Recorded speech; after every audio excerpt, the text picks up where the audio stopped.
4 avril 2001. Paul Heyman, personnage clé du catch hardcore, annonce la fermeture de la ECW. La fédération de l'extrême, endettée de presque 9 millions de dollars, n'a pas d'autre choix que de vendre la compagnie. En 2003, après plusieurs références à la ECW, la WWE rachète les droits et les biens de la fédération créée par Todd Gordon. Paul Heyman se verra offrir un contrat par la compagnie de Vince McMahon dès 2001. Commentateur, puis manager de Brock Lesnar, l'ancienne grande figure de la SEW semblait bien établi dans la fédération dominante des années 90. Mais en décembre 2004, un investisseur anonyme fait surface, faisant le pari fou de créer la plus grande fédération de tous les temps avec un apport de seulement 1 million de dollars. Un seul homme a les cartes en main pour mener à bien le projet nommé Elite. Paul Heyman. Ce dernier se voit donc confier la All Elite Wrestling. Paul Heyman, businessman et booker émérite, décide de tout miser sur le catcheur indépendant. Les stars indie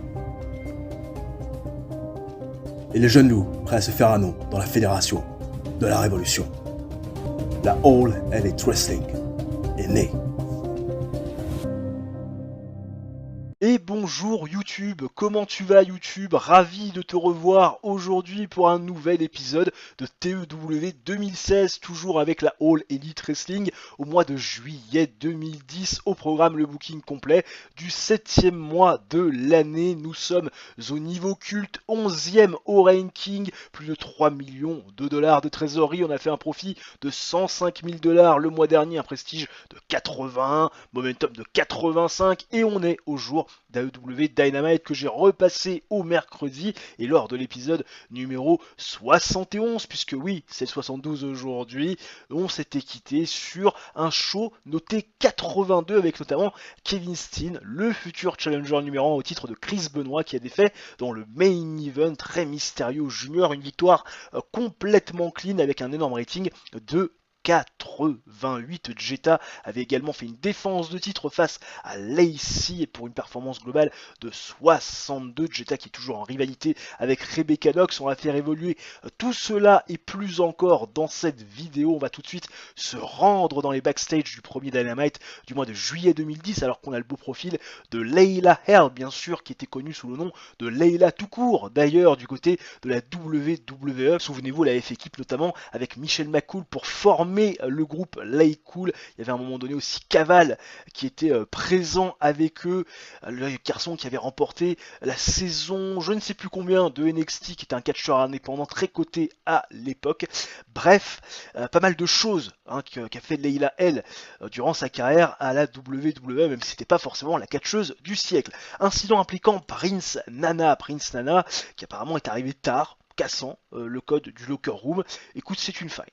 C'est une faille, Pristana il n'est pas content de l'action, en plus il n'est pas content du push que je lui assigne, donc le mec clairement il va faire la gueule, mais on s'en fout, toujours 100% de backstage rating, pas mal de choses positives qu'il se passe bien évidemment dans notre fédération. Je boucle le show de mon côté, on en parle juste après, ne bougez pas. Nous sommes au PA Lacoras Center dans la Tri-State région où on est extrêmement populaire, en témoigne l'affluence dans les gradins, 9597 pèlerins présents dans cette arène. On ira voir les détails du show à l'issue du débrief, mais je pense qu'on n'était pas loin de faire ça le comble, et vous le voyez, on commence avec un segment parfait, une énorme note de 100 avec un segment impliquant Chris Benoit, Paul Heyman et Kevin Steen. C'est le traditionnel have a seat avec le gérant de la compagnie qui va tailler le bout de gras avec Chris Benoit et Kevin Steen qui vont s'affronter la semaine prochaine dans le main event pour le titre mondial. Chris Benoit est le premier à prendre la parole, le champion qui décide de parler en premier. Chris Benoit, il a beaucoup de respect pour ce qu'a réalisé Kevin Steen au sein de la fédération de l'élite. Il énumère son passif et surtout ses accomplissements. Champion du monde par équipe en portant El Jericho, champion TNT, champion intercontinental, étant le premier homme à unifier ses ceintures secondaires de la fédération. Franchement, c'est un garçon qui a un grand avenir, qui un jour deviendra champion du monde, mais avant ça, il doit surtout travailler sur son ego et sur son orgueil, parce que c'est ce qui malheureusement le fera perdre la semaine prochaine face à Chris Benoit dans le main event pour le championnat du monde. Kevin Steen, bien évidemment, vous l'imaginez, il va balayer d'un revers de main tous les propos de Chris Benoit et notamment les derniers sur son orgueil et sur son ego. Kevin Steen lui dit: j'ai clairement pas besoin de tes conseils ou de tes impressions, grand-père. Franchement, je suis pas là pour ça. Je suis uniquement là pour aller chercher ce titre mondial, le seul titre qui me manque. Il est sur ton épaule et je vais me faire un malin plaisir de le prendre de tes mains. T'es absolument pas une idole pour moi, tu n'es absolument pas inspirant. La semaine prochaine, je prends ton titre et je libère le public d'un champion vieux, vieillissant et qui n'a plus rien à faire dans un ring de catch. Voilà, Kevin Steen qui se montre extrêmement désobligeant. Performance superbe de Chris Benoit qui a adoré pouvoir aller en dehors du script. Une performance aussi très intéressante de Paul Heyman, tout comme Kevin Steen d'ailleurs qui a super bien improvisé le dialogue. Forcément la storyline avance, gagne de la hit, on démarre sur des chapeaux de roue. Brandon Tomaselli face à Shelton Benjamin dans le premier match storytelling de la soirée. Match quand même qui nous fait un gros 79 de rating, 11 minutes 32, on a laissé du temps. Match avec du bon catch, une décente réaction de la foule. Shelton Benjamin va défaire Brandon Tomaselli après un peu plus de 11 minutes 30 de combat avec le T-Bone Suplex. Des performances de 62 de Brandon Tomaselli, 73 de Shelton Benjamin qui prend du momentum au sein de notre fédération et qui à l'issue de sa victoire va se faire interviewer par Ren Amero, mais Ren Amero ne va pas revenir sur sa victoire face à Brandon Tomaselli il y a quelques instants, mais plus sur son comportement de la semaine dernière quand il est intervenu dans le match entre Rami Sebeyi et Katsushika Okada pour coûter le titre à Rami Sebeyi. Est-ce qu'il regrette son action? Et Shelton Benjamin ne regrette absolument pas d'avoir coûté la victoire à Rami Sebeyi. Il l'a dit et répété, Shelton Benjamin ne pense pas que Rami Sebeyi pouvait passer outre son amitié et son admiration envers Katsushika Okada et cela forcément conduisait Rami Sebeyi à perdre le match. Et franchement, lors de leur dernière entrevue, même si Rami Sebeyi a prétendu le contraire, Shelton Benjamin n'a pas vu cette flamme dans les yeux de Rami Sebeyi, cette même flamme que Rami Sebeyi avait lorsqu'il affrontait l'ami Kevin Steen, lorsqu'il était en rivalité avec son ex-meilleur ami, et Shelton Benjamin a rendu un grand service à Rami Sebeyi lors du dernier show en l'attaquant, en lui coûtant la victoire. Comme ça lui permet de rester fort dans la défaite, et ce qui est véritablement irrespectueux, et là où d'ailleurs on devrait avoir des remords du côté de Rami Sebeyi, nous dit Shelton Benjamin, c'est d'avoir accepté un match de championnat, son rematch pour le titre intercontinental, sachant qu'on ne pouvait pas gagner face à Katsushika Okada, et en quelque sorte coûtant aussi possiblement une opportunité à quelqu'un comme lui, Shelton Benjamin, qui clairement, lorsqu'il arriverait face à Katsushika Okada, n'aurait pas fait dans la demi-mesure. Une performance très sympathique, bien évidemment, de Ren Amero, ce qui n'a pas été le cas de Shelton Benjamin, et malgré tout, la storyline avance, même si elle perd un petit peu de hit. C'est le temps aussi que Shelton Benjamin s'accommode à notre mode de fonctionnement. C'est logique, il y a toujours un temps d'adaptation. Jetta qui fait face à Bobby Billard dans un petit match Joseph, histoire de donner une victoire impactante à Jetta, bien évidemment, sur Bobby Billard, qui au bout de 5 minutes 23 va gagner avec le bridging Fairshman Suplex. Grosse différence de performance ring, 70 de Jetta, seulement 18 de Bobby Billard, très clairement, c'était un plot. Jetta elle a fait un match face à un manche à balai, elle s'en est plutôt pas mal sortie.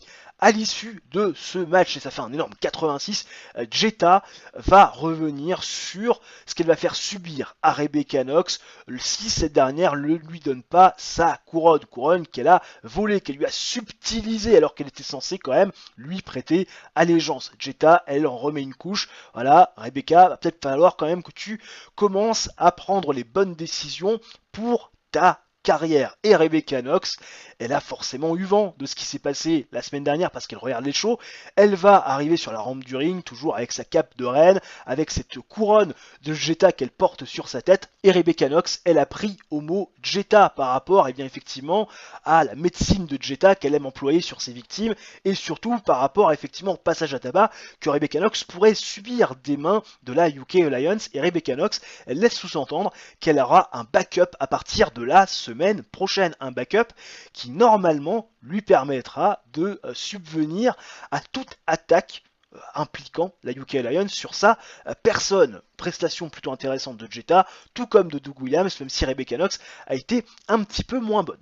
Doug Williams qui a paru super bon dans ce segment. Et la storyline, Nox versus Jetta Acte 2 gagne de la hit. Rena Mero dans le ring après la coupure publicitaire, elle demande qu'on accueille Samoa Joe. Et Samoa Joe, vous l'imaginez, il n'est pas forcément très content de la réponse de Randy Orton qu'il a eu il y a quelques semaines en arrière. Randy Orton qui ne veut pas l'affronter, qui ne veut pas lui donner son match one-on-one alors que la vipère, qui n'est pas vraiment la vipère IRL, eh bien lui a coûté tant et tant de matchs dans notre réalité virtuelle ces dernières semaines. Et Samoa Joe, il le dit à Randy Orton, ma route vers toi commence. Hein, je vais te donner des raisons de m'affronter.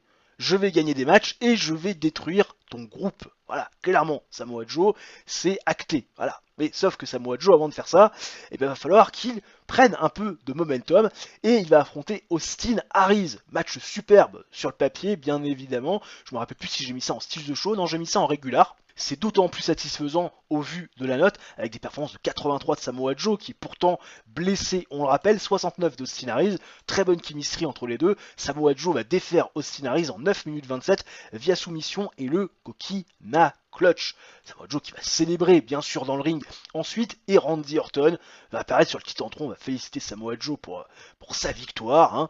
Super face à Austin Aries qui est un inconnu au bataillon. Il invite d'ailleurs Samoa Joe à regarder ce qui va se passer ce soir dans le main event quand Randy Orton va battre Rey Mysterio, mais concernant sa route vers lui, Randy Orton lui dit « Make me care, donne-moi des raisons de m'intéresser à toi ». Et le segment se termine là-dessus. Et la storyline avance, gagne de la hit, c'est logique, ça fait un gros 85 des familles. Derrière, petit match pour calmer la foule, même si quand même, je l'ai mis en storytelling, les Briscoes et New Age Outlaws, on rappelle, qui avaient intervenu dans le match entre les Briscoes et la UK Alliance la semaine dernière, qui font équipe face justement à la UK Alliance, composée de Drew McIntyre, Drew Galloway dans notre fédération, et Sheamus et les Rotten Brothers. Match décent sur le papier, les Briscoes et New Age Outlaws vont battre la UK Alliance et les Rotten Brothers en 10 minutes 40 quand Jay Briscoe va défaire Drew Galloway à pinfall avec le Cannibal Senton. Des performances de 63 de BG James, 59 de Kip James, ils n'ont pas l'habitude de faire des matchs 4 contre 4, 55 de Jay, 45 de Mark. En ce qui concerne les heals, on a une performance de 41 et de 40 pour les frères Orton, 46 de Drew Galloway qui s'élève et 41 de Sheamus. À l'issue de ce match, et c'est là où c'est très intéressant, ça fait 66, Rena Mero va monter dans le ring, va avoir les impressions forcément, BG, Kip James, New Outlaws et les Briscoes, BG James, Kip James qui prennent le micro et qui vont mettre over les Briscoes en disant ah, vous avez vu ce qu'ils sont capables de faire, ils sont sur une winning streak absolument extraordinaire, plus rien les arrête, ils ont battu les Rotten Brothers, ils ont battu Chris Canyon et Bob Holly, ils ont battu la UK Alliance 2 fois, ah là là, franchement c'est le futur de la nouvelle génération. Et Jay Briscoe et Mark Briscoe, ils comprennent pas trop, parce que finalement, bon, il y a déjà une chose qui les a un peu dérangés, c'est l'intervention de Kip et BG James la semaine dernière. Ils n'avaient pas forcément besoin d'eux pour gagner le match. Et puis surtout, c'est ce côté un peu paternel depuis la semaine dernière dans les backstage qui les gêne un petit peu parce que finalement, BG et Kip James, ils n'ont jamais été proches des frères Briscoe et surtout, de manière générale, BG et Kip James, ils critiquent beaucoup la nouvelle génération. Ils ont souvent des mots durs envers cette nouvelle génération lorsqu'ils vont s'exprimer auprès de Paul Heyman. Donc, c'est vrai qu'ils aiment pas trop ce côté faux cul de BG et Kip James. On expose un petit peu BG et Kip James pour s'ils sont vraiment dans notre réalité virtuelle, dans les backstage, avec notamment des mots pas forcément très gentils concernant la nouvelle génération. Et c'est vrai que Kip et BG James, ils sont assez choqués de la manière dont Jay Briscoe et Mark Briscoe finalement vont s'adresser à eux. Jay Briscoe, Mark Briscoe, ils vont leur tourner le dos en leur mettant un petit coup d'épaule et ils vont se casser direction les backstage, ce qui va laisser con BG et Kip James qui ne s'attendaient certainement pas à pareille situation. Kip James a été plutôt bon, il a d'ailleurs même inventé une nouvelle catchphrase. Jay Briscoe et Mark Briscoe, ils sont terribles pour aller en dehors du script, mais en même temps, on leur donne pas beaucoup de promos, et quand même, on va pas se le cacher, cette storyline, Generation Collision, parce que je décide d'en faire une storyline, avance avec ce segment, gagne un peu de hit. Alors, on va quand même essayer de monter un peu les Briscoes. Et enfin le main event, Rey Mysterio Jr. face à Randy Orton. J'ai mis ça en style The Show et j'ai bien fait. Performance de 82 de Randy Orton, 69 de Rey Mysterio. Vous pouvez s'attendre quand même à mieux. J'ai laissé du temps, 16 minutes 30, Fantastic 8, grand catch. Randy Orton va défaire Rey Mysterio Jr. en 16 minutes 30 via pinfall avec le RKO sans coup ferrure. Un Randy Orton vraiment très impressionnant qui nous tape une énorme note de 84. Et on fait un énorme 87 de rating. Alors là... Là, on est parti, on s'arrête plus. 87, je pense que c'est l'un des meilleurs ratings de l'histoire de la fédération, alors qu'on a le beau profil de Miaim, voilà, qui a commencé en 2010. On pourrait s'intéresser à Miaim. En tout cas, si on veut la recruter, on peut, elle est disponible dans le jeu. Alors, on va aller voir le top 100 history, bien évidemment, de nos shows, parce que là, franchement, avec ce 87, je pense qu'on se place très très bien. Il me semble qu'on avait fait un 88.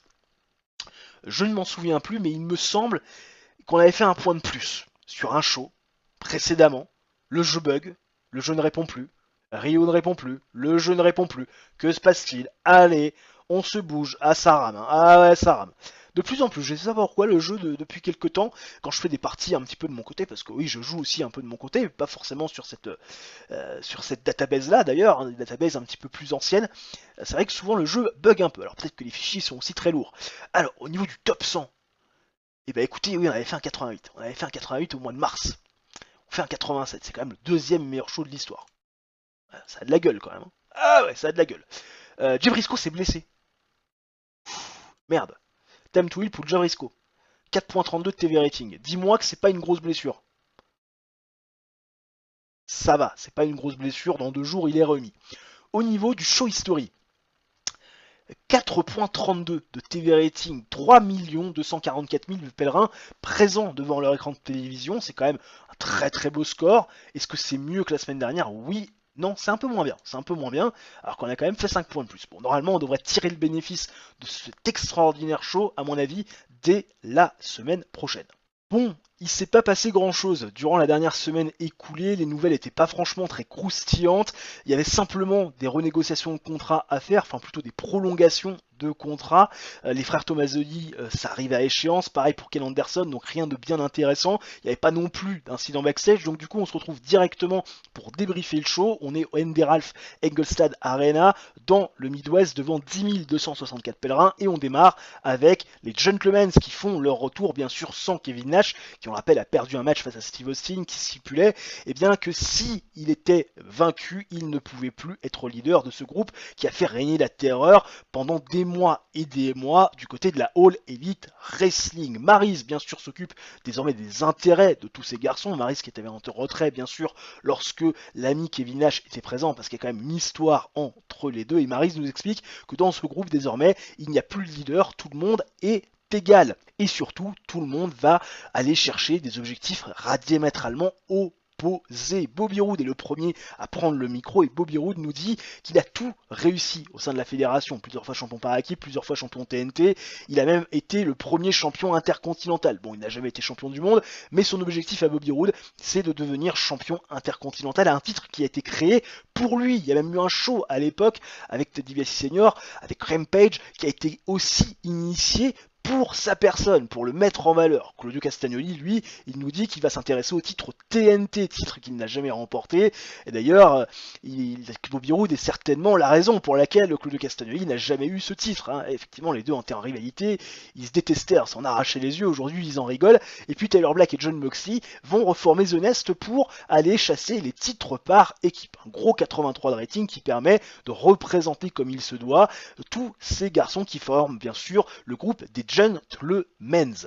Claudio Castagnoli qui ne perd pas de temps, il avait sa tenue de ring sur lui et il affronte Brandon Tomaselli, histoire de tout de suite commencer par une victoire, commencer à reconstruire du momentum. Bon match, tu m'étonnes, ça fait 82, performance de 80 de Claudio Castagnoli, de 61 de Brandon Tomaselli, victoire avec le Rico la bombe, bien sûr en 10 minutes 48, match que j'ai mis en storytelling. Claudio Castagnoli qui prend véritablement une belle victoire face à un ancien champion intercontinental qui avait, on le sait, une petite histoire avec bien sûr Bobby Roode.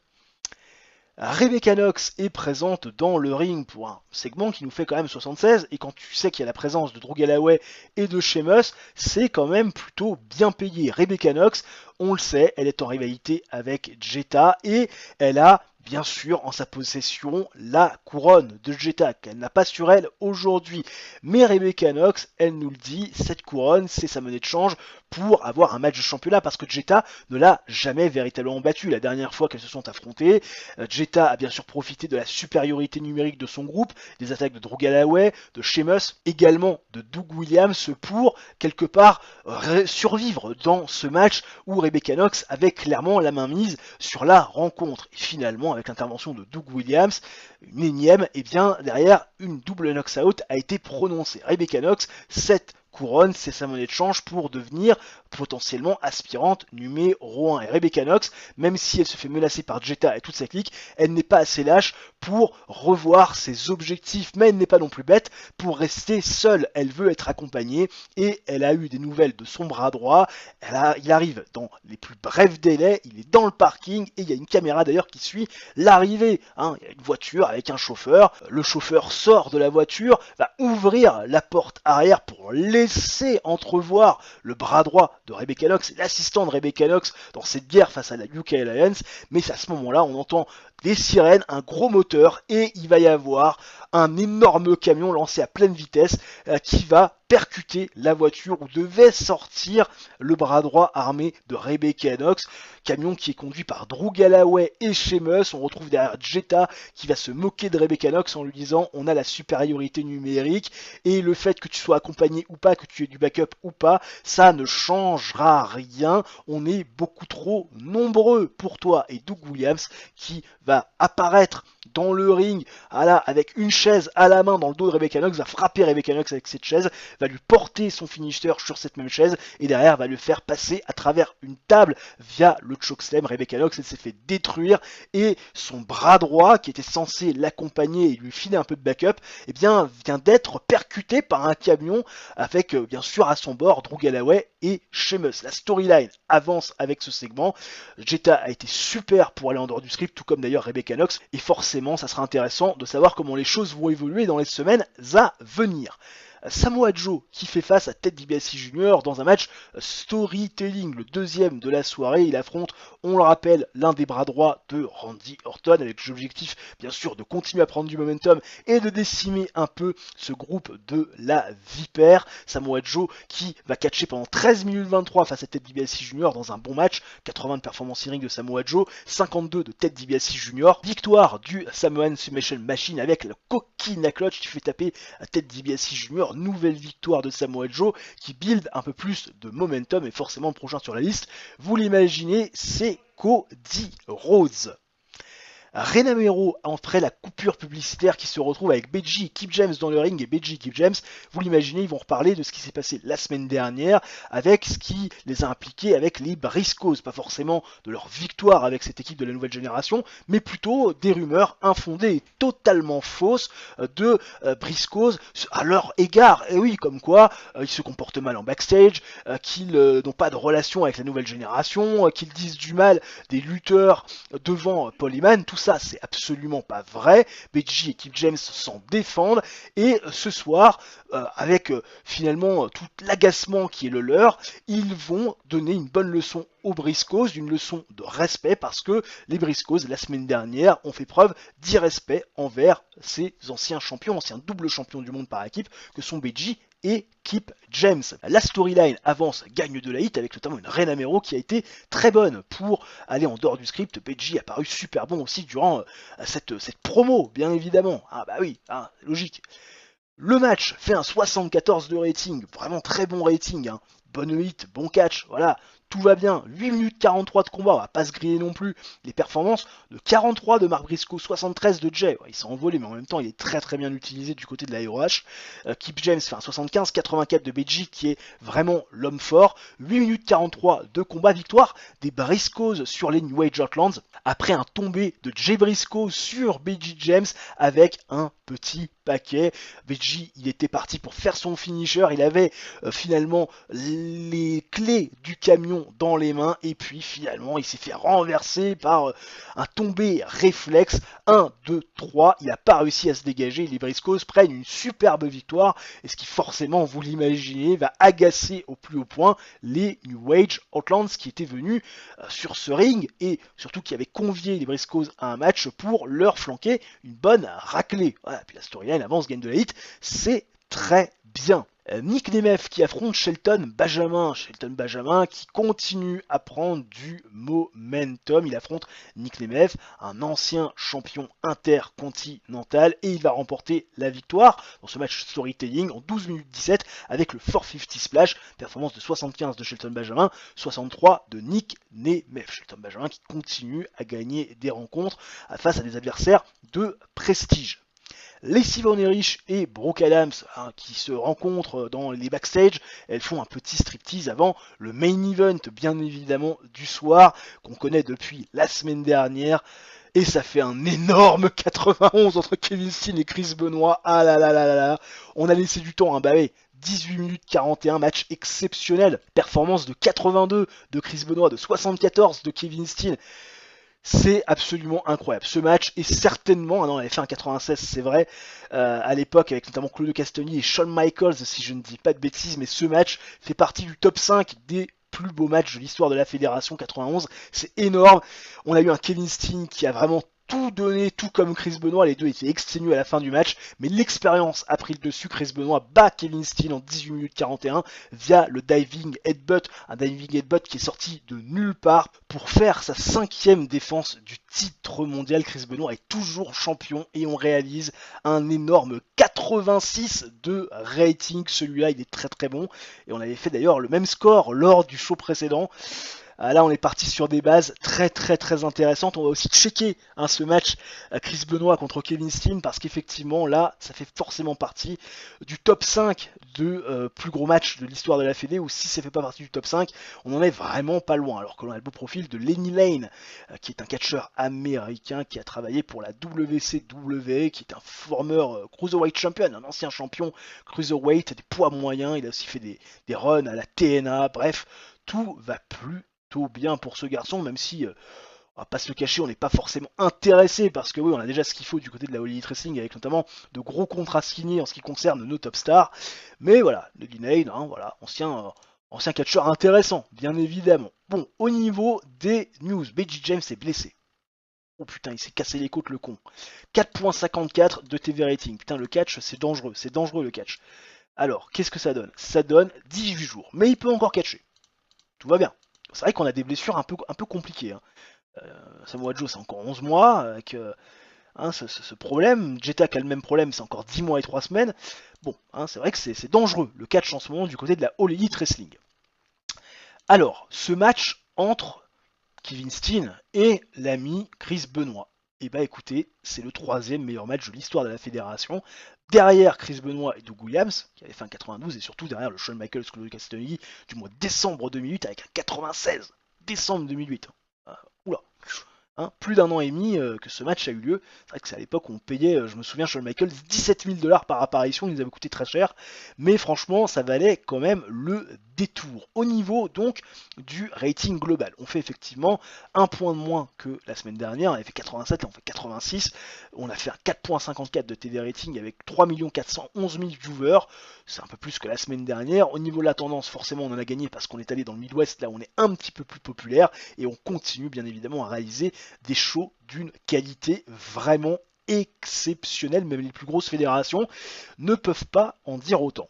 Un petit tour du côté de la concurrence et notamment de la WWE, puisque WWE Vengeance, le pay-per-view du mois de juillet de la fédération Stamford, avait lieu dimanche, donc c'est-à-dire le jour d'avant dans le jeu. On était au Amy The Palace of Ambra Hills dans les Grands Lacs, 24 276 pèlerins présents dans l'arène. C'était sell out, ils ont fait 2.17 en pay-per-view, plus d'1 million de personnes qui ont acheté le show.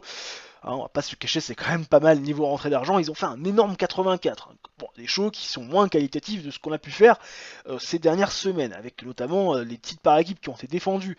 La Résistance, c'est qui, c'est la Résistance? Ouais, c'est des Québécois, oui, c'est des Québécois, oui, ça on imagine, qui ont réussi à conserver les titres, bien évidemment, avec un 62. On a eu aussi Ninzio aller chercher la victoire face à, comment il s'appelle celui-là, Matt Morgan. Ah oui, pour défendre avec succès le championnat des États-Unis. Il y a également le titre de WWE Top Contender qui a été défendu, hein. Carlito qui a battu Jimmy Wang, Paul Landon et Rosie, et Bubba Ray Dudley qui a battu Steve Corino, le Steve Corino, pour détenir encore une fois le titre mondial de la fédération. C'est vrai qu'il y a quand même des dingueries. Bubba Ray Dudley champion du monde de la fédération.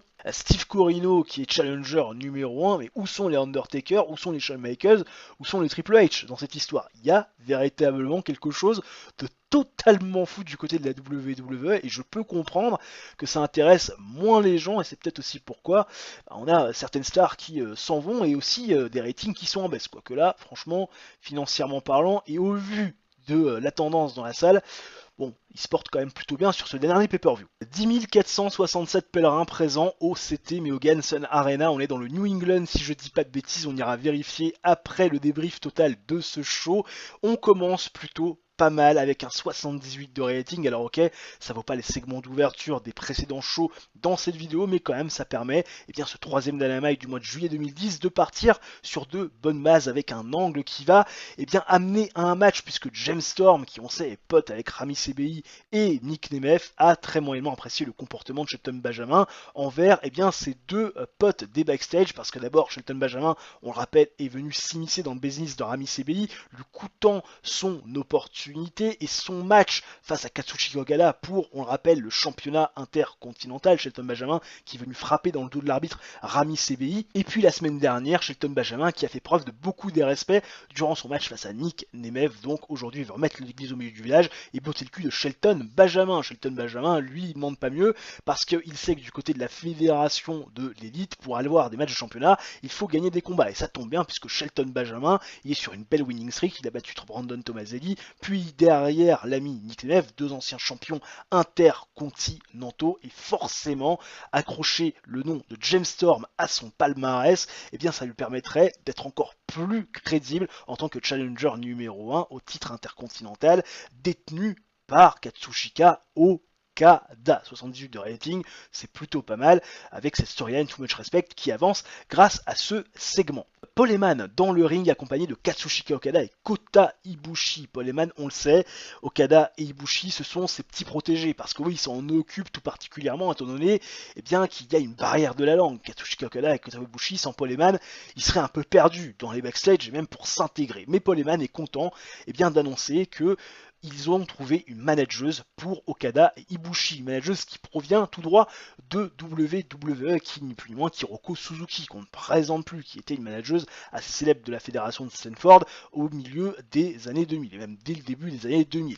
Hiroko Suzuki, elle a quitté WWE, et justement, elle a quitté la fédération de Stanford parce que, eh bien, elle se sentait un peu trop seule. C'est vrai qu'il n'y avait pas beaucoup de Japonais, pas beaucoup de catcheurs du pays du soleil levant présents dans la fédération de Stanford, et là, c'est vrai que, à pas se le cacher, voir Okada et Ibushi, ça a joué forcément dans son choix d'intégrer la All Elite Wrestling, et elle annonce qu'il y aura un clan, celui du Japan Style, ce qui signifie que n'importe quel catcheur japonais arrivant à la All Elite Wrestling, eh bien, sera accueilli à bras ouverts dans ce clan japonais. Et cette équipe Katsushika Okada, Kota Ibushi, Japan Style, c'est une équipe qu'il va falloir te prendre au sérieux parce que, eh bien, il y a du potentiel avec Okada, bien sûr, qui est champion intercontinental et champion de TNT, et puis Kota Ibushi, qui, on le rappelle, est un ancien champion de la télévision.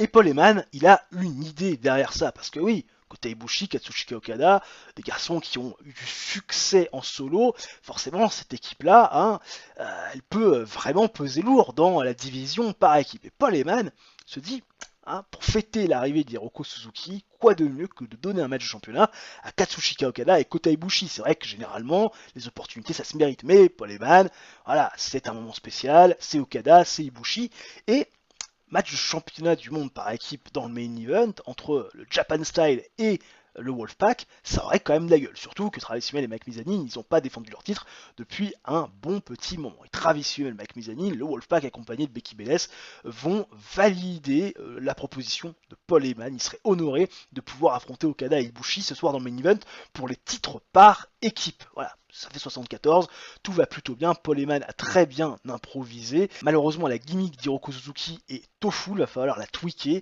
Travis Smith a très bien improvisé, Mike Mizanin a été un peu perdu. Katsushika Okada a été vraiment bon durant ce segment, Paul Heyman également. Bref, un bon 74 qui nous permet de promouvoir notre main event du soir. Bobby Roode qui fait face à Brandon Tomaselli, parce que oui, tout comme Claudio Castagnoli, il va faire face à l'un de ses anciens rivaux qui lui avait pris le titre intercontinental, vous en souvenez pour les plus anciens d'entre vous, et Bobby Roode dans ce match jugé bon va prendre sa revanche sur Brandon Tomaselli puisqu'il va gagner via la rouplex. Allez, Brandon Tomaselli qui est battu comme ça par Bobby Roode. J'ai battu Brandon Tomaselli, performance de 75 de Bobby Roode, de 66 de Brandon Tomaselli. La performance de Bobby Roode est vraiment extrêmement intéressante, ça nous fait un 80 au global, et ça permet à Bobby Roode bien évidemment de prendre du momentum. Samoa Joe qui va s'adresser à Randy Orton, qui n'est pas présent, il lui dit, il n'y en a plus qu'un, c'est Cody Rhodes. Et derrière, c'est ma 3e victoire. Et derrière, je viens te chercher. Je viens pour toi. Je viens pour te botter le cul. 82 de rating. Samoa Joe a été très bon. L'annoncing qui donne un boost au segment, tout comme la table des commentateurs. Voilà, et puis ce héritage, bien sûr, ça avance avec ce segment. On espère que le match sera qualitatif. Ça fait un 79. Cody Rhodes, Samoa Joe, 13 minutes 09 de combat. Un petit peu la même durée que le match Samoa Joe Ted DiBiase Jr. de la semaine passée. Et comme la semaine dernière, Samoa Joe va remporter le match via soumission avec la coquille neck clutch. Performance de 80 de Samoa Joe, énorme. 50 de Cody Rhodes, qui est loin du niveau de Joe. Mais ça fait quand même un 79 et ça permet à Samoa Joe de prendre une nouvelle victoire. La 3e consécutive, il vient de décimer le groupe de Randy Orton. Et c'est quand même à spécifier. Rebecca Knox, qui, après son attaque subie la semaine dernière des mains de la UK Alliance et notamment de l'ami Doug Williams, va affronter Angel Williams et Lacey Van Erich dans un match handicap. Et c'est vrai que la prestation de Rebecca Knox et surtout le courage de Rebecca Knox après quand même le passage à tabac qu'elle a subi, des bandages un peu partout, ça fait quand même réfléchir. Et il y a 2 personnes intéressées, c'est Jetta et Doug Williams qui vont surveiller l'action à table des commentateurs parce qu'ils sont quand même assez surpris de voir Rebecca Knox en forme et encore plus surpris de voir Rebecca Knox gagner le match puisque oui, Rebecca Knox après 6 minutes 32 de combat va défaire Lacey Van Erich une fois avec le Exploder Suplex et remporter une très belle victoire, une performance de 61 de Rebecca Knox, 25 et 30 pour Lacey et Angel Williams. Voilà, ça vaut ce que ça vaut. Derrière, Rebecca Knox va prendre le micro et va confronter Jetta. Elle lui dit, j'espère que tu as bien vu ce qui s'est passé. Je suis encore présente, encore vivante, encore debout. T'auras beau me passer à tabac, t'auras beau essayer de mettre en place tous tes stratagèmes, je n'abandonnerai pas. Je suis impossible à tuer. Et il y a un mouvement de foule à ce moment-là. Et le mouvement de foule, c'est un mec qui traverse les gradins, qui met KO la sécurité, un homme masqué. Il arrive dans le ring et il se met aux côtés de Rebecca Knox, il enlève sa capuche et c'est monsieur Dave Finlay, un autre Irlandais. Et Dave Finlay, il a des mots très peu tendres pour Doug Williams, parce que oui, il a vu ce qui s'est passé la semaine dernière. Doug Williams qui s'en est pris physiquement à Rebecca Knox. Alors, Dave Finlay, il n'est pas dans la meilleure shape de sa carrière, parce que oui, il s'est fait percuter par un camion. Ah ouais, à cause de l'ami Drew Galloway, et bien évidemment aussi de Sheamus. Mais Dave Finlay, ce qui l'embête encore un peu plus, c'est qu'on s'en prenne physiquement à une femme en Irlande, ça c'est puni, et il va faire comprendre à Doug Williams que ça implique lorsqu'on s'en prend à une femme, puisque le challenge la semaine prochaine dans un match one-on-one. La gimmick de Dave Finlay qui au full, mais Dave Finlay il improvise bien dans ce segment et la storyline avance avec bien évidemment l'arrivée de Dave Finlay qui est peut-être le Factor X, qui peut-être va faire pencher la balance du bon côté pour Rebecca Knox, qui sait en tout cas Rebecca Knox, elle est accompagnée, elle a un bras droit très armé en la personne de Dave Finlay, un bagarreur, un Irlandais pur souche. Bref, intéressant bien sûr de savoir ce qui va se passer dans les prochaines semaines, vous serez là pour le suivre, c'est évident. Shelton Benjamin face à James Storm dans un nouveau match storytelling de la soirée. Écoutez, on a laissé presque 15 minutes, 14 minutes 46 de combat pour être tout à fait précis. Les performances sont bonnes. 70 de James Storm, 76 de Shelton Benjamin. Grand catch, bonne hit, Shelton Benjamin défait bien sûr James Storm en 14 minutes 46 via le 450 Splash. Nouvelle victoire de Shelton Benjamin qui compte désormais 3 succès de rang dans la fédération de l'élite. Rena Mero dans les backstage après la coupure publicitaire qui interviewe Beji et Kip James et forcément Beji et Kip James dans un premier temps, ils sont pas du tout satisfaits de ce qui s'est passé la semaine dernière, ouais, clairement pas, parce que ils se sont fait avoir par Mark et Jay Briscoe. Ce match-là, voilà, s'il l'avait fait 10 fois, il l'aurait gagné 9 fois complètement clean avec une victoire très impactante. Ça énerve beaucoup Beji James, mais Kip James rappelle quand même à son partenaire qu'il faut être beau joueur. Ils ont gagné ce combat, ils ont gagné cette bataille, cette première entrevue, mais voilà, Beji et Kip James, ils auront d'autres leçons à donner aux frères Briscoes dans les prochaines semaines, parce que oui, ils ont encore des choses à apprendre, les deux garçons. Voilà. Beji, Kip James, un peu rancunier au départ, et puis après, plutôt beau joueur. Voilà. Kip James, très bon pour aller en dehors du script. Beji, bon, voilà, pas forcément extraordinaire, mais la storyline avance. Ça fait quand même plutôt le taf, j'imagine, ce segment. Non, non, pas pour l'instant. Et enfin, le main event, le Wolfpack face à Kota Ibushi et Katsushika Okada, qui sont donc membres du Japan Style, groupe créé pour l'instant par Hiroko Suzuki, qui ne contient pour l'instant que 2 membres, mais enfin quand même 82 ratings. Les performances sont très bonne, on va pas se le cacher. 73 pour Mike Mizani, 79 pour Travis Hummel, 88 pour Katsushika Okada, 65 de Kota Ibushi qui est pas si loin finalement. Hiroko Suzuki qui fait du très bon travail, une très bonne chemistry d'ailleurs avec Kota Ibushi, c'est intéressant de le noter. Fantastique hit, grand catch, 17 minutes 07 de combat, et la victoire va revenir au Wolfpack après que Travis Hummel ait défait Kota Ibushi via pinfall. Mais attention, durant ce match, il y a eu une intervention de Shelton Benjamin qui, dans le dos de l'arbitre, a attaqué à coups de chaise l'ami Kota Ibushi, et ça a permis à Travis Hummel, qui ne s'est pas rendu compte de l'intervention, de porter son finisher et de remporter le match pour son équipe, ce qui permet au Wolfpack de faire leur 3e défense du titre mondial. On fait un 80, un petit peu moins bon que les shows de la semaine précédente, mais ça reste correct. Voilà, 80, c'est un show de très très belle facture. Alors que là, on a le profil de Ryan O'Reilly, qui est un catcheur américain qui s'est entraîné dans l'école des Hard Knocks en Californie avant de faire ses débuts en 2001. Voilà, pourquoi pas. Il me dit quelque chose, ce catcheur. Je l'ai peut-être déjà vu. N'a-t-il pas été à la WWE à un certain moment, sous une gimmick différente? Je me risquerai pas à me dire que j'en suis sûr, mais son visage me n'est pas inconnu. Alors que le jeu a bugué, le jeu bug toujours, impressionnant, de plus en plus. Il va falloir que j'arrête de l'utiliser, j'y joue peut-être trop en ce moment, c'est peut-être aussi pour ça. On va se dire, attends, ralentis la cadence, à un moment donné, laisse-moi respirer. Ah oui, il a vraiment planté là.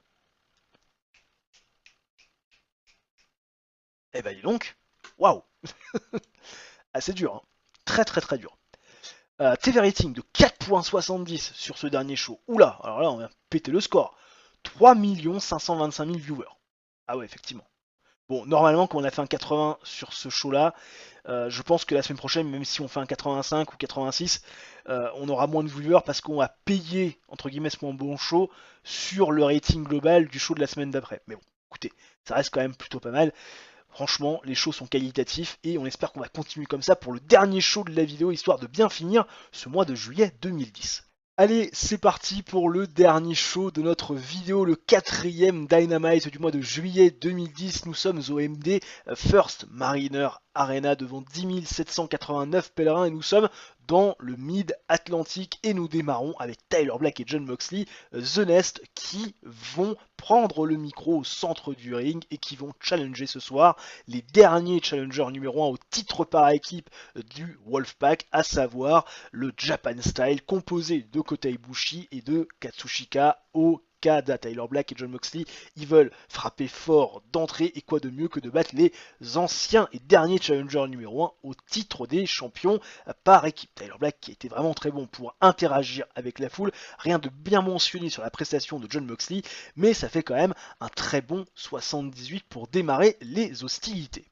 Jay Briscoe qui fait face à Shelton Benjamin dans le premier match de la soirée, parce qu'il faut quand même qu'il y ait un peu de catch, et ce match qui va durer 10 minutes 16 va se terminer par une nouvelle victoire de Shelton Benjamin, et oui, on ne les compte plus, avec une performance de 76 de ce dernier, seulement 37 de Jay Briscoe. Franchement, il n'est pas régulier Jay Briscoe, et puis on voit qu'il y a un écart de performance in-ring entre ce qu'il est capable de faire dans la Tag Team Competition et dans le Singles Competition. Shelton Benjamin va prendre la victoire en bout de 10 minutes 16 via le Dragon Whip après la distraction de Kip James qui est venu refaire le lacet de Jay Briscoe dans le dos de l'arbitre. Absolument pas. Colt Cabana, qui à l'issue de la victoire de Shelton Benjamin va confronter le nouvel arrivant au sein de la All Elite Wrestling. Colt Cabana, il prend le micro et il dit qu'effectivement le public n'est pas très réceptif à l'encontre de Shelton Benjamin, mais qu'on l'aime ou pas, qu'on soit en adéquation avec ce qu'il dit et ce qu'il fait ou non, c'est un sacré compétiteur, il y a beaucoup de niveaux et Colt Cabana, il veut affronter Shelton Benjamin. Alors effectivement, Colt Cabana n'est peut-être pas forcément sur le papier l'adversaire idéal pour Shelton Benjamin parce qu'il n'y a pas de momentum, mais ce qui pourrait faire changer Shelton Benjamin d'avis, c'est que Colt Cabana est un ancien champion du monde, un champion du monde de la Ring of Honor, et Shelton Benjamin n'a jamais battu à la All Elite Wrestling un ancien champion du monde. Et Shelton Benjamin, il réfléchit, il prend le micro et il se dit, si je peux aller mettre sur ma liste un ancien champion du monde, je ne vais pas me faire prier, mais il rappelle à Colt Cabana qu'il fait une énorme erreur, hein, parce que vu ce qu'il a fait goûter à ses précédents challengers, Shelton Benjamin, il n'est pas à prendre à la légère. C'est vrai que Colt Cabana, il a toujours beaucoup le sourire et tu as l'impression qu'il ne prend pas toujours trop au sérieux son adversaire. Colt Cabana n'a pas été très bon pour aller en The Script, sa gimmick style, même s'il a bien été aidé par Shelton Benjamin, et Shelton Benjamin lui-même n'a pas été bon non plus pour aller en dehors de ce script. C'est pour ça qu'on fait une note de 67 seulement, alors qu'il y avait moyen quand même de faire un segment avec ces deux garçons beaucoup plus qualitatif. Doug Williams face à Dave Finlay, c'est un match qu'on avait teasé et annoncé la semaine dernière lors du dernier show donc de cette vidéo. Doug Williams qui fait face à Dave Finlay. On a Rebecca Knox qui est à la table des commentateurs. Dave Finlay, il voulait faire ravaler les dents à Doug Williams qui s'en prend à des femmes physiques. Et Dave Finlay, il va faire goûter grave vraiment à Doug Williams, il va lui taper dessus dans ce match avec une bonne hit et du descent catch. Malheureusement pour Dave Finlay, il n'avait pas pris en compte la présence féminine de Jetta qui va venir à la fin du match le distraire. Ça va faire péter les plombs à Dave Finlay, la présence de Jetta au bord du ring. Doug Williams va en profiter pour mettre un low blow à Dave Finlay dans le dos de l'arbitre. Finisher, le Chaos Theory, tombé 1-2-3. Et donc victoire de Doug Williams qui fait une performance de 84 quand Dave Finlay fait seulement une performance de 39. La storyline avance sans gagner de hit parce qu'elle est tellement haute cette storyline que c'est compliqué de faire gagner de la hit. Renamero à l'issue de la coupure publicitaire qui interviewe Randy Orton et qui revient quand même sur les agissements de Samoa Joe et sur cette dernière victoire, 3 de rang. Il a notamment aussi battu tous les membres de la Legacy. Maintenant la question c'est est-ce que Randy Orton peut vraiment ne pas affronter Samoa Joe par rapport à l'histoire qu'il est lie, par rapport au fait que Randy Orton ait coûté des victoires importantes à Samoa Joe et par rapport au fait que Samoa Joe a pris du momentum et est de plus en plus sérieux en termes de ranking. Et Randy Orton, il n'a pas le temps de répondre, qui va se faire interrompre par Jonathan Fatou et Joshua Fatou, les Fatou Brothers, qui vont demander à Randy Orton de porter ses couilles et d'aller affronter Samoa Joe et de prendre la raclée de sa vie. Randy Orton, comme à son habitude, il prévient les Fatou que c'est pas le moment de se mêler de son business. Quand on se mêle de son business, ça ne finit jamais bien. Mais sauf que les Fatou, ils insistent et Randy Orton, il n'a pas d'autre choix que de les corriger dans le ring à l'issue de ce segment. Randy Orton, il fait une très belle prestation, tout comme Renamero. En revanche, pour Joshua et Jonathan Fatou, c'est toujours autant la merde. Ils apparaissent complètement perdus dans le segment, au contraire d'un Randy Orton qui a paru excellent. J'en profite aussi pour faire une gimmick change. Il était gimmick évolution Below Average, maintenant j'en fais un heel arrogant, c'est au full. Ok, tout va bien. Randy Orton, il va détester sa nouvelle gimmick. Sublime, j'adore, c'est magnifique, il va encore faire la gueule. Randy Orton face aux Fatous, dans ce match handicap, ça fait un 66, descente réaction de la foule, match de catch moyen, parce que oui, Randy Orton c'est certifié 80, mais en même temps, derrière il y a des performances de 30 et de 31 des frères Fatou, donc c'est quand même très très compliqué. La gimmick de Jonathan Fatou qui stale, malgré le fait qu'ils aient une très bonne chemistry quand ils font équipe. Randy Orton, bien sûr, gagne le match en 7 minutes 45 via le RKO porté sur Jonathan Fatou. Randy Orton énervé, excédé de cette intervention des frères Fatou lorsqu'il était en train de donner une interview à Renamero. Stupide, ce fameux catchphrase qui avait rendu populaire la rivalité en 2018, si je ne dis pas de bêtises, entre Randy Orton et Kofi Kingston, enfin pseudo-rivalité.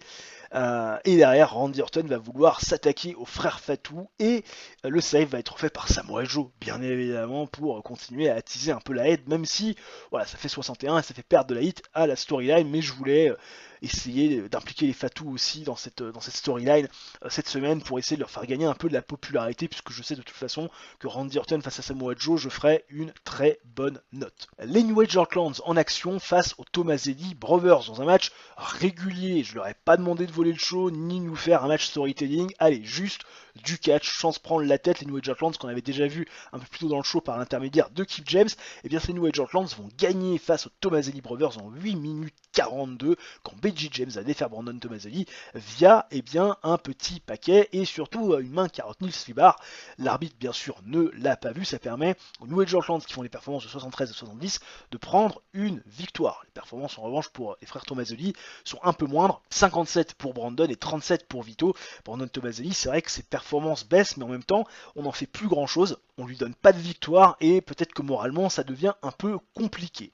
À l'issue de ce match, Mark Briscoe et Jay Briscoe vont venir confronter BG et Kip James en disant c'est ça les leçons dont vous parliez la semaine dernière, une victoire teintée avec une main qui retient le shirt, des jackasses comme vous qui viennent me coûter mon match face à Shelton Benjamin, c'est ça la leçon que vous voulez nous donner. Vous savez quoi, moi je vais vous donner une bonne leçon, je vais vous casser la gueule dans le ring, nous dit Jay Briscoe. La semaine prochaine, il veut BG James, voilà, il le veut one-on-one pour lui casser la gueule. Là, il n'y aura pas de victoire teintée, ça va être de la grosse baston entre les deux. Parce que Briscoe, là, il supporte pas les agissements et surtout la façon de se comporter des New Age Outlaws depuis quelques semaines maintenant. Bon, Mark Briscoe, ça marche pas, hein, c'est un désastre complet quand il s'exprime, alors que BG et Kip James, toujours aussi bon. Voilà. Jay Briscoe, c'est pas encore ça, mais c'est un petit peu mieux que son frère, ou en tout cas moins pire. Bien sûr, on imagine Kip James, il sort excellent, tout comme Kip James, comme BG James, pardon, de ce segment. Absolument pas. Et enfin, le main event qui nous fait un 77 de rating. On va pas se le cacher, c'est pas forcément une note à laquelle je m'attendais. Je pensais qu'on allait pouvoir aller chercher les 82-83 avec ces deux équipes qui, techniquement, font quand même de très belles prestations. Quand on voit la chemistry très bonne entre Moxley et Tyler Black qui font 74 et 73, quand on voit le 84 de Katsushika Okada, franchement, on aurait pu s'attendre à beaucoup mieux, même si Kota Ibushi il fait un peu brebis galeuse dans l'histoire. Mais bon, match bon quand même, ça fait un 77, on a laissé du temps 15 minutes 38 de combat, qui va voir la victoire du Nest avec Tyler Black qui va faire le tombé victorieux sur Kota Ibushi après le God Last Gift. Il faut savoir que durant ce match, Shelton Benjamin a rôdé aux abords du ring, a tenté d'intervenir. Au bout d'un moment, Rami CBI est venu distraire, en tout cas faire fuir Shelton Benjamin, ce qui a causé un moment de confusion dans le ring. Kota Ibushi avait complètement été distrait par cette intervention express de Rami CBI qui a voulu prendre sa revanche sur Shelton Benjamin, qu'on avait pu revu depuis justement sa défaite teintée face à Katsushika Okada. Et dans le dos de Kota Ibushi, l'ami Tyler Black est venu le prendre par derrière avec son Godless Gift pour faire le tombé victorieux et prendre la victoire. 77. Écoutez, on va faire un moins bon show que ces précédentes semaines, mais on fait quand même 76, ça reste correct avec une popularité qui s'améliore dans les 8 régions où nous sommes diffusés. Alors qu'on a le beau profil de Jonathan Grisham qui est un catcheur de petite taille, non. Mais c'est un catcheur qui n'est pas bien grand, et qui pourtant a eu des runs très intéressants, notamment du côté de la Ring of Honor, et qui a fait aussi des apparitions du côté de l'Elite Wrestling, si je ne dis pas de bêtises. Jonathan Grisham, ça date déjà il y a un petit moment, mais enfin quand même. Garçon qui était intéressant, qui est très athlétique, qui a un physique assez atypique pour un catcheur, mais il fait de très belles choses. Il avait une belle coupe de cheveux aussi. Voilà. Moi si je fais ça, je suis pas sûr que ça tienne. Mes cheveux sont pas assez épais. Pour le peu qui me reste, ça peut arriver. Time to Heal pour l'ami Jay Briscoe. TV rating de 4.55. Randy Orton, son opinion, on se la refait. Kota Ibushi ne connecte pas avec les fans. C'est une perte de temps pour Randy Orton. D'ailleurs, Randy Orton, toujours aussi sympa, c'est vrai, je vais être obligé de tweaker sa gimmick. Randy Orton, il n'y a rien qui va. Randy Orton, c'est compliqué. Arrogant Hill, c'est à full. Mais c'est pas grave, on va tweaker ça va bien se passer, il va la travailler. Randy Orton, il est assez bon pour essayer de l'améliorer, cette gimmick, auprès du public. Donc, 76 de TV rating. Écoute, on fait 10 789 pèlerins, on fait 4.55. Est-ce qu'on fait un meilleur show que la semaine dernière? Enfin, en tout cas, en termes d'affluence TV. Non, on fait un moins bon show. On perd plus de 100 000 viewers. En même temps, c'est normal, parce que c'est vrai que là, quand même, on a perdu beaucoup de points par rapport à la semaine passée. Jay Briscoe qui me demande une augmentation de sa casque. Et oui, il fallait un peu s'en s'en douter. Après le momentum récent remporté, c'est vrai qu'on essaie de le pusher un peu. Il est apparemment payé 1000 $ par apparence, moins que les 1600 qui vaut. Alors tu vas te calmer, ça va être 75%. 450, ça sera déjà pas trop mal. Des nouvelles en ce samedi et elles ne sont pas forcément bonnes puisque oui, vous le voyez, Jetta vient de recevoir une offre de la WWE et je pense, aisément, je me doute que ce n'est pas une offre de contrat par apparence. On veut Jetta signer. Effectivement, on la veut signer pour 11 800 $ et une durée de 2 ans. Alors moi, c'est très simple, je vais proposer 14 000 parce que je sais de toute façon que les enchères vont monter, donc je ne vais pas me faire avoir. 14 000 sur 3 ans, trajet non couvert avec un bonus à la signature de 10 000 $. Je pense que normalement, avec cette proposition de contrat, on devrait retenir l'attention de Jetta, techniquement. Voilà. Parce que là, c'est en tout point largement meilleur. Elle accepte clairement l'offre de contrat parce que c'est la plus lucrative. Et elle va signer pour notre fédération de manière exclusive s'il n'y a pas de meilleure offre. Jusque-là, tout va bien. Jetta, pour l'instant, on a le bon bout. Il y a aussi Shinsuke Nakamura qui vient de terminer son contrat avec la New Japan Pro Wrestling. Et Shinsuke Nakamura, je vous avoue que ça m'intéresse pas mal. Alors, bien évidemment, j'imagine que l'offre de contrat de New Japan est importante. D'ailleurs, en plus, il est champion IWGP. Donc, je pense qu'il va falloir casquer. Il y a 26 000 $ à donner. Moi, je vais me tabler sur 30 000 déjà. Parce que je pense que Okada, il va y avoir de toute façon une guerre, il ne faut pas croire. Donc, on va se positionner sur du 30 000. On va lui proposer 3 ans de contrat. On va lui proposer les trajets non couverts, mais avec un bonus à la signature de 20 000. Normalement, oh putain, d'accord, le bonus à la signature est énorme. On va lui proposer 28 000 à la signature. Allez, 30 000 à la signature. Parce que il y a une gros bonus à la signature de la part de New Japan. Il propose en plus 4 ans. Donc j'ai pas d'autre choix, il faut s'aligner aussi sur la durée. Pour l'instant, ça me semble pas mal. On va faire l'offre. Ok, one of the two. Ça veut dire qu'il faut qu'on améliore notre offre. On va passer sur du 33 500. Histoire de voir un peu large. C'est one of the two encore. Ok. Ça va pas être facile, Nakamura. Ça peut être compliqué. On va essayer 36 000 $. 36 000 $, il considère très sérieusement mon offre. Très bien, parfaitement. Ok, super. Nakamura signerait pour nous. Si on peut avoir un Nakamura, ça peut être pas mal.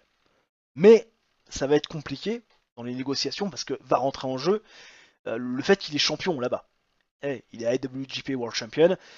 C'est vrai que quitter ce spot-là à la New Japan, même pour un contrat un peu plus juté ailleurs, c'est peut-être pas forcément le bon plan pour lui. En tout cas, pour l'instant, on a l'avantage par rapport à la fédération japonaise. Alors qu'on a le beau profil de Kevin Graham, que je ne connais pas, catcheur américain, connu pour son travail du côté du New England, notamment la scène indépendante. Il a été gradué de la 2CW en 2010. Pourquoi pas? Pourquoi pas? Belle gueule. Chemise ouverte. Il devait faire chaud. Ah là là. Shinsuke Nakamura, c'est parti, c'est la guerre. Aïe aïe aïe. Oh putain. Oh la Noah, la Dragon Gate, la DDT, la WWE, la TNA. Oh aïe aïe aïe. Oh aïe aïe aïe. Même Jetta aussi, Rival Middlebait. Bon, déjà, on va regarder Shinsuke Nakamura. Bon, Shinsuke Nakamura, qu'est-ce qui se passe? En cette fin de vidéo, il se passe des choses. Autant au début de la vidéo, rien du tout. Là, 39 000. Ok.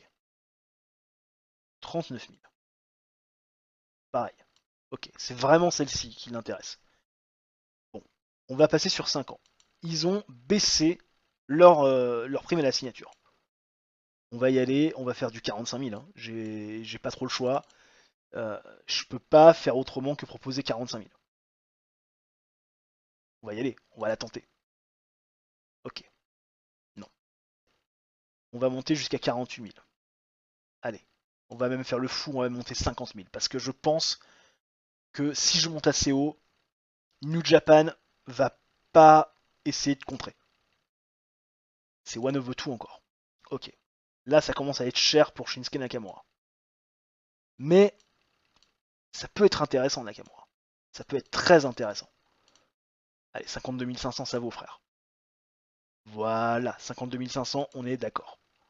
On est d'accord, 52 500, 5 ans, trajet non couvert, 30 000 $ à la signature, c'est véritablement un contrat très juteux. Jetta maintenant. Jetta, la WWE a décidé d'améliorer son offre. Alors, Jetta, 13 210. Ok, ok, 16 000. Sur 4 ans. Ouh, les salauds. Ouh, les salauds. Bon, allez, on part, 16 000 $ par mois sur 4 ans, trajet non couvert, 10 000 $ à la signature. Elle accepte. Elle accepte ces termes, elle considère sérieusement signer pour nous.